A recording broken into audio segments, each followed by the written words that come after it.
Hey everyone, thanks for tuning in to Los Angeles. And thanks especially to my patrons on Patreon, whose generous monthly support makes this channel possible in the first place. Coming up April 4th and 5th of 2018, Metro will be holding telephone town halls in both English and Spanish to develop a vision for the future of bus service in Los Angeles.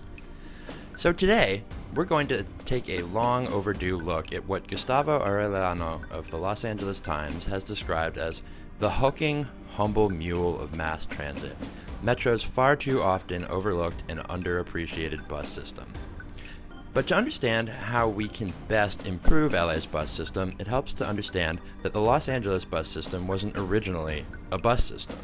In fact, the origins of many of today's Metro bus routes can be traced back to the old roots of the Los Angeles Electric Railway, the lesser-known little brother of the much larger Pacific Electric Railway, that was, at least for a time, also owned by the grandfather of the PE, Henry Huntington. Essentially, back in the late 1950s and early 1960s, when LA's original narrow-gauge streetcar system was in the process of being dismantled by the same cynical political forces that had just a few years earlier dismantled the last surviving lines of the Pacific Electric, there was an explosion of unemployment in the largely working-class minority communities that had grown up around the old electric rail lines. But this was not your average set of corporate layoffs, because many of the jobs that transit-dependent residents of LA had relied on since the early 1900s still existed. People just couldn't get there anymore, unless they could afford to own and drive their own cars. So, as can be seen quite clearly with the benefit of hindsight, the fluctuating, but always noticeable rates of homelessness, unemployment, and poverty Los Angeles has come to know in the years since the 1950s was set in play by the very same decision that created Metro's bus system as we know it today. The decision to replace our perfectly decent streetcar system with buses running in mixed traffic. In essence, the majority white political establishment of mid-20th century Los Angeles spent all the transportation money that should have been used to save the old streetcars, essentially subsidizing what we now know as white flight, by building massive freeways into what were then brand new car-centric suburbs in the desert. And with the exodus of upper-middle-class white homeowners from LA's more urbanized neighborhoods, so went their property tax dollars.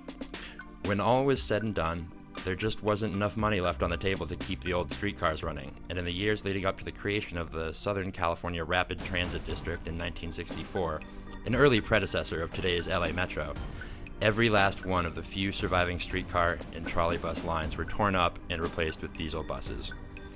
Unlike the red and yellow cars, however, which ran smoothly on steel wheels and were at least in some parts completely separated from cars, the buses ran entirely in mixed traffic, and journey times for LA commuters doubled and even tripled in comparison to the same commute only a few years earlier on the streetcar system. From the infamous Watts riots of the 1960s and the unforgiving violent crack epidemic of the 1980s, all the way to the humanitarian crisis that is modern-day homelessness in Los Angeles, nearly all of LA's problems can be traced to one seminal failure: abandonment of the red and yellow cars in the era of white flight and disinvestment. So today's Metro bus system is really the institutional memory of our long-lost streetcar system. But how do we fix our humble mule of mass transit? Fairly easily, it turns out.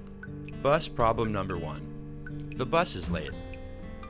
First of all, if a street has 4 or more automotive lanes in total and is used by at least one bus route, 2 of those lanes should be available only to the bus. Even though a bus-only lane will have fewer total vehicles running on it, it will actually be moving people more efficiently than the other lanes due to the high average number of car seats wasted by solitary drivers in vehicles designed for 4 or more passengers. And since they don't require concrete barriers, dedicated bus lanes could even be cheaper to install than protected bike lanes. All we'd have to do is restripe the lane and put in some brightly colored plastic poles to show motorists that it is separate from the adjacent lanes. To be clear, I think that every bus route should have its own lane, as long as the road has 2 or more lanes going in each direction. Bus problem number 2. How do I pay? Unlike metro rail stations, which boast dedicated ticketing machines to conveniently reload your tap card even immediately before boarding the train, bus riders are afforded no such convenience. As such, boarding a bus for the first time in LA can be a daunting experience. I don't think anybody enjoys being the person who the whole bus is waiting on while they fish for $1.75, but it seems like one such person can be found at nearly every bus stop. So how do we make the bus more appealing to first-time transit riders? Easy. Make it free. While I believe it makes sense to continue charging $1.75 for Metro Rail, at least for the immediate future, mainly to keep overcrowding in check since there are still very few rail lines in LA compared to the total number of bus routes, I don't think Metro's buses, though, should be the same price. In fact, since buses are so much cheaper to run than trains, we might as well pass those savings on to transit riders themselves by making bus service free.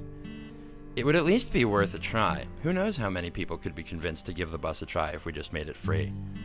Transfers also intimidate some prospective riders, so the elimination of that small hassle could boost ridership as well. Worst case scenario, there's a surge in demand for bus service, and suddenly we are talking about overcrowding on LA's buses instead of declining ridership. Bus problem 3. Is the bus even coming? Finally, I think the biggest problem with LA's bus system, even more of an off-putting hindrance to potential riders than the first two in my opinion, is the lack of dedicated infrastructure at bus stops, such as shelters, digital real-time arrival signs, and furniture for passengers to sit on while they wait. These features are more than just creature comforts, and I think their absence is probably one of the main reasons people end up avoiding the bus and taking Uber or Lyft instead. Unlike trains, which enjoy clearly marked platforms, tracks, and digital signage, many Metro bus stops offer little more than a signpost, a bench, and, if you're really lucky, an out-of-date copy of the schedule. The reason for the lack of comfortable bus stop accommodation is the same as discussed previously. Transit riders in America have long been treated as second-class citizens. But fortunately, the fix in this case could be pretty simple. Fewer stops. Since Metro's local routes all stop so frequently, the resources available to Metro for bus stop improvements are spread far more widely across the county than they need to be. In fact, I think we could safely remove 1/3 of Metro's local bus stops without actually bypassing anybody. Essentially, we have way more bus stops than we actually need, and as a result, they are almost entirely terrible. If we didn't have a bus stop every half block, though, we would have more money to spend on each bus stop, and the overall quality of the bus stops would be improved.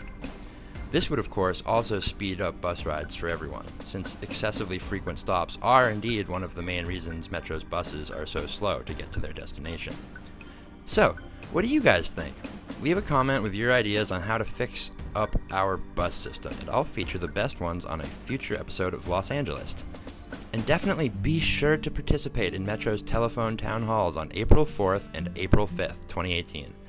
The main purpose of these is to collect feedback from the bus riding public on which specific bus investments we want to see the most. So your feedback could shape the future of bus travel in LA in a very real and very tangible way. If that's as important to you as it is to me, be sure to call in and participate in the telephone town hall on April 4th and 5th. Link to more info about all that in the description. And of course, don't forget to leave a comment with your ideas as to how we can best improve LA's bus system. As always, thanks for tuning in to Los Angeles. Please like, subscribe, and join the public transit revolution today at patreon.com/Los Angeles.